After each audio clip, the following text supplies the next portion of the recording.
Hi there, this is video 616. It is on graphing linear inequalities, and here are the instructions.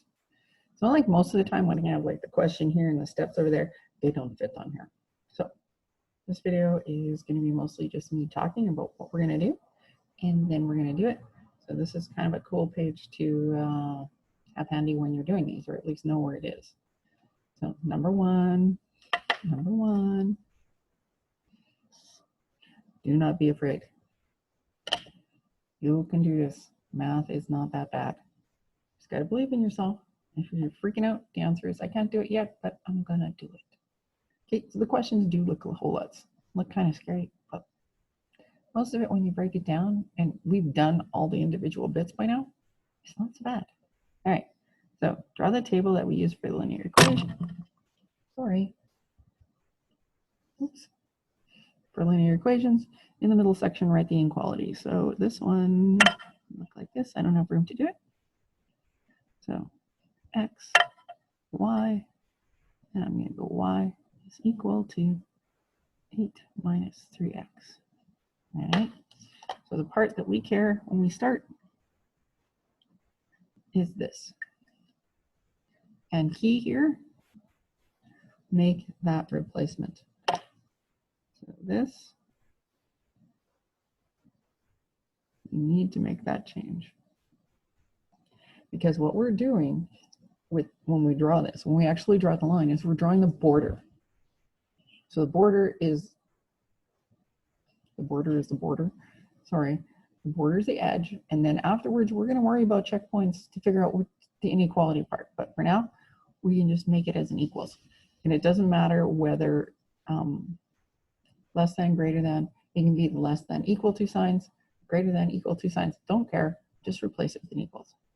So you're going to do your general plot 3 points.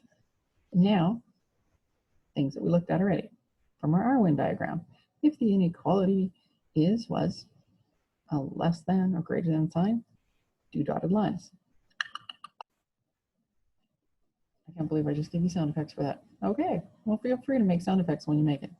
Or if it is a less than or equal to or greater than or equal to, you do a nice solid line. I guess I don't have a sound for that. All right, so now this part refers to that.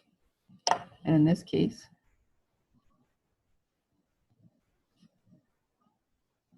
we're going to do a dotted line.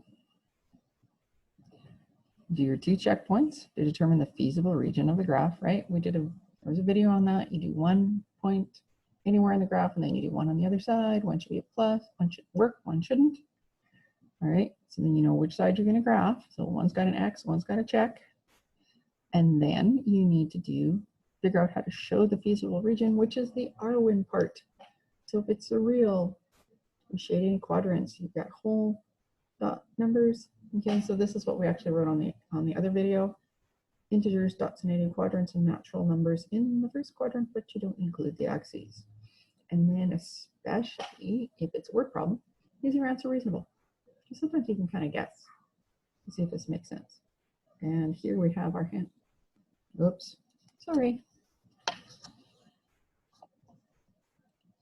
right, so we got real, whole, integers, and natural. And is it reasonable?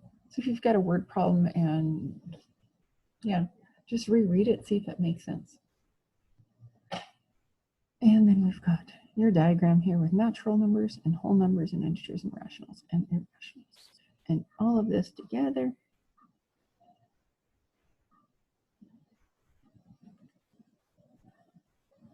real numbers. So dots, dots, dots. I've never seen a graph where they say you can use rational or irrational numbers. It's usually R, W, I, N. So let's get at it. I'll end this video and get ready to do the next one.